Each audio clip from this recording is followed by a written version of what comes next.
হয়, আপোনালোকে চাবলৈ আৰম্ভ কৰিছে এনি ভাৰত 24 আৰু শৰৎকাল নামি অহাৰ লগে লগে বিভিন্ন পৰিভ্ৰমী চৰাই আগমন ঘটিছে অসমৰ বিভিন্ন প্ৰান্তৰ বিলসমূহত। আৰু মই যিহেতু উপস্থিত আছো কামৰূপ জিলাৰ ঐতিহ্যমণ্ডিত ৰৌমালী দীঘলী বিলত, আৰু এই দীঘলী বিলৰ পৰিৱেশ মোৰ সতীৰ্থ সাংবাদিকে দেখুৱাই আছে।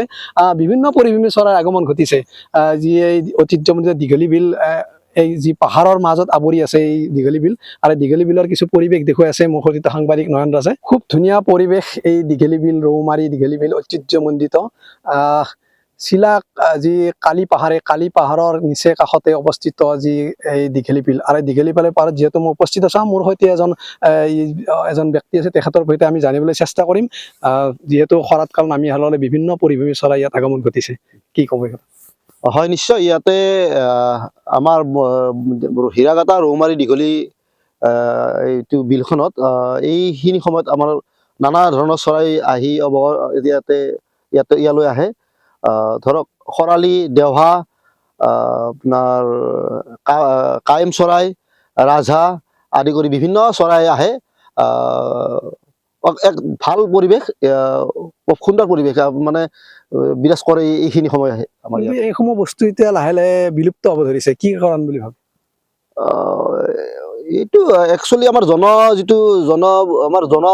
জনবহুল ঠাইত মানে ধৰক এটা ইণ্ডাষ্ট্ৰি হওক বা আমাৰ যিটো জনসংখ্যা মানে বৃদ্ধি হোৱাৰ কাৰণে ধৰক ইয়াতে য'ত নিৰাশ্ৰয়, য'ত মানে কিছু মানে ধৰক কিবা আঘাত পাইছে তেওঁলোকে, ধৰক এটা সা সুবিধা ইয়াতে যিটো হিচাপত তেওঁলোকে পাব লাগে বা সেইটো পোৱা নাই। গছ গছনি ধৰক অলপমান কম আছে, আৰু এনেকুৱা ধৰণৰ মানে কিবা এখন যথেষ্ট বাম হোৱা দেখা গৈছে।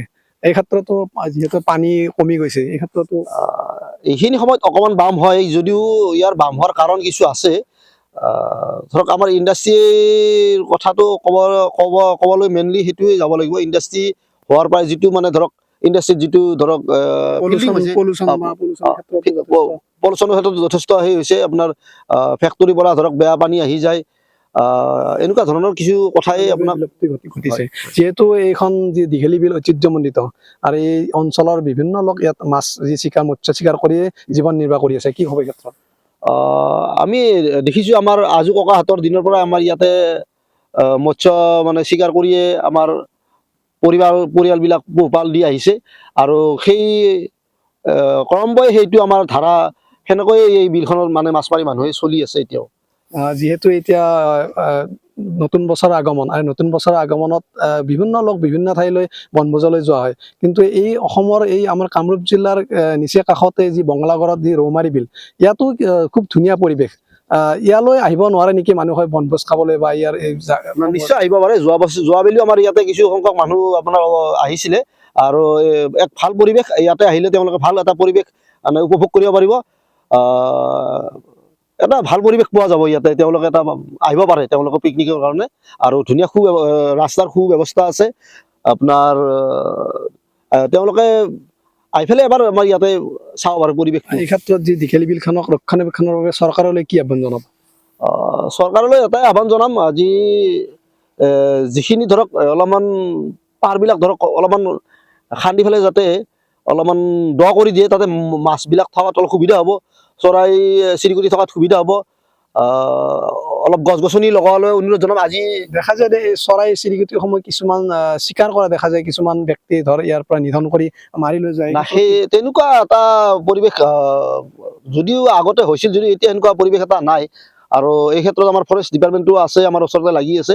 এনেকুৱা পৰিৱেশ বৰ্তমান যিহেতু মহলদাৰৰ হাতত এই বিলখন আছে বৰ্তমান, তেখেতসকলে ৰক্ষণাবেক্ষণ নিশ্চয় তেখেতসকলেও ৰক্ষণাবেক্ষণ দি আহিছে, আৰু তেনেকুৱা ধৰণৰ দুষ্কৃতিকাৰীক পালে তেওঁলোকে এক বিশেষ তেওঁলোকে জৰিয়তে শাস্তি দিয়াৰো এটা ব্যৱস্থা কৰিছে, মই গম পোৱা মতে। হয়, চিয়ৰ। আজি ৰাতিপুৱা আমাৰ এই দীঘলী বিলৰ কাষতে লাগি থকা আমাৰ যিটো আমাৰ এখন মানে চৰকাৰী এক খেলপথাৰ এখন তৈয়াৰ কৰাৰ কাৰণে এটা যোজনা চলি আছে, তাতে আজি আমাৰ ডিচি ছাৰো ৰাতিপুৱা আহিছিলে, আৰু আমাৰ শিক্ষামন্ত্ৰী ডাঙৰীয়া বিলখন পৰিভ্ৰমণ কৰিছিল নে? নিশ্চয়, তেওঁলোকে বিলখন চাইছে, তাৰ পৰা আহি নিৰীক্ষণ কৰিছে। এক সুব্যৱস্থা ল'ব বুলি আশা কৰিব পাৰি। হয়, যিহেতু শৰৎকালৰ লগে লগে এই পৰিভ্ৰমী চৰাইসমূহে ইয়াত আগমন ঘটিছে, সেইসমূহ চৰাই এতিয়া বিলুপ্তৰ দিশে ধাৱমান হৈছে। যিহেতু এই অঞ্চলত বিভিন্ন যি কল কাৰখানা উদ্যোগ গঢ় লৈ উঠিছে, তাৰ বাবে বিভিন্ন প্ৰজাতিৰ চৰাই, মাছ কাছকে ধৰি বিলুপ্তৰ দিশে গতি কৰিছে।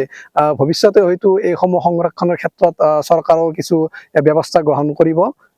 উত্তৰ গুৱাহাটীৰ পৰা নয়ন দাসৰ সহযোগত মই সৰ্বেশ্বৰ নাথ, এনি ভাৰত 24। অভিনয় কৰাৰ হেঁপাহ আপুনিও পুহি ৰাখিছে নেকি? আপোনাৰ অভিনয় কৰাৰ অভিজ্ঞতা নাই? কোনো কথা নাই। আপোনাৰ বাবে আহিছে সোণালী সুযোগ। 29 ছেপ্টেম্বৰত দিনৰ 9 বজাৰ পৰা নিশা 8 বজালৈ বলিউড তথা হলিউডৰ চিনেমাৰ বাবে অডিশ্যন হ'বলৈ গৈ আছে গুৱাহাটীৰ কাহিলীপাৰাস্থিত জ্যোতি চিত্ৰবনত। 5 বছৰ বয়সৰ পৰা 17 বছৰ ব্যক্তিয়ে কৰিব পাৰিব অংশগ্ৰহণ। পঞ্জীয়ন হ'ব বিনামূলীয়া। নিৰ্দিষ্ট ৱেবছাইটত কৰিব পাৰিব আবেদন।